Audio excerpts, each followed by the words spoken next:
Assalamualaikum warahmatullahi wabarakatuh. Perkenalkan, kami dari kelompok 4 yang beranggotakan Dian Syaputra, Feli Nia Destriana Riza Pradita, Dinda Putri, Hania Nur Atika, program studi D3 Akuntansi Universitas Sriwijaya. Baiklah, di sini kami akan menjelaskan tentang bea perolehan hak atas tanah dan bangunan atau BPHTB dan bea materai. Pengertian bea perolehan hak atas tanah dan bangunan atau BPHTB.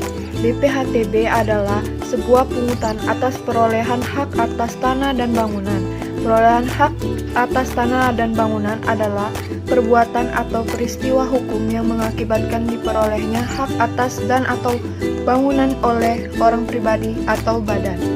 Dasar hukum BPHTB. Dasar hukum yang mengatur BPHTB diatur dalam UU Nomor 21 Tahun 1967 dan perubahannya dalam UU Nomor 20 Tahun 2000. Dalam peraturan ini disebutkan bahwa BPHTB tidak hanya meliputi jual beli, tapi bea perolehan juga berlaku terhadap 1 tukar menukar, 2 hibah, 3 hibah wasiat, 4 waris, 5 penunjukan pembeli dalam lelang, 6 pemisahan hak yang mengakibatkan peralihan, 7 pelaksanaan putusan hakim yang mempunyai kekuatan hukum tetap, 8 hadiah. Cara menghitung besaran BPHTB. Para wajib pajak diberikan kepercayaan untuk menghitung, membayar, dan melaporkan sendiri pajak yang berhutang. Wajib pajak diharuskan menggunakan surat pemberitahuan pajak daerah. BPHTB harus dibayar pada suatu saat dalam masa pajak, dalam tahun pajak atau dalam bagian tahun pajak sesuai dengan ketentuan peraturan perundang-undangan perpajakan daerah. Rumus perhitungan BPHTB. Yang pertama, tarif pajak X dasar pengenaan pajak atau DPP. Yang kedua, DPP, NJOP, PBB, X, NJO, PTKP.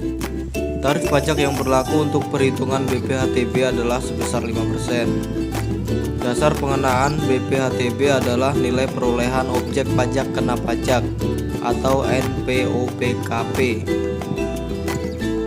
Bea materai.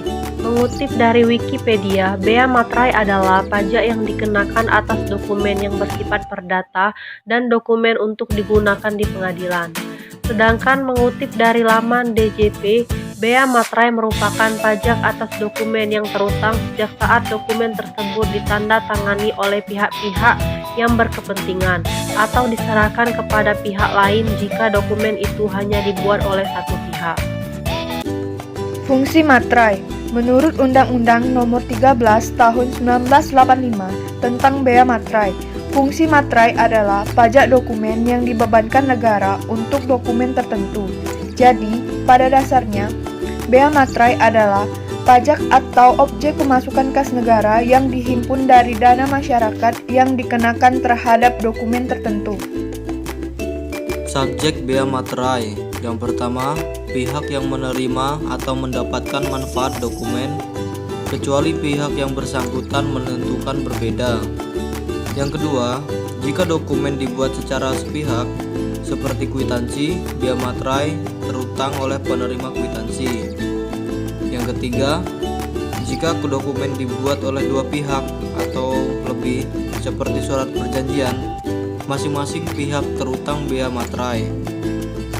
Dokumen yang dikenakan bea materai berdasarkan Peraturan Pemerintahan Republik Indonesia Nomor 24 Tahun 2000 tentang perubahan tarif bea materai dan besarnya batas pengenaan harga nominal yang dikenakan materai yaitu sebagai berikut. Yang pertama yaitu surat perjanjian. Yang kedua, akta-akta notaris termasuk salinannya. Yang ketiga, akta-akta yang dibuat oleh pejabat pembuat akta tanah termasuk rangkap. Yang keempat, surat yang membuat jumlah uang. Yang kelima, surat berharga seperti wasel, promes, dan aksep. Yang keenam, dokumen yang akan digunakan sebagai alat pembuktian di muka pengadilan. Nilai materai dan perbedaan penggunaannya. Berdasarkan Peraturan Pemerintah Republik Indonesia Nomor 24 Tahun 2000, berikut tarif bea materai dan perbedaan penggunaannya. Yang pertama, nilai materai Rp 6.000. Dokumen yang disebutkan pada poin sebelumnya. Surat yang mempunyai jumlah uang dan surat berharga seperti Wessel Proms dan XF yang mempunyai harga nominal lebih dari Rp 1 juta rupiah. Efek dengan nama dan dalam bentuk apapun yang mempunyai harga nominal lebih dari Rp 1 juta rupiah. Sekumpulan efek dengan nama dalam bentuk apapun yang tercantum dalam surat kolektif yang mempunyai jumlah harga nominal lebih dari Rp 1 juta rupiah. Nilai materai 3.000. Surat yang membuat jumlah uang dan surat berharga seperti Wessel, Promes, dan Ascap yang mempunyai harga nominal lebih dari 250 sampai 1 juta.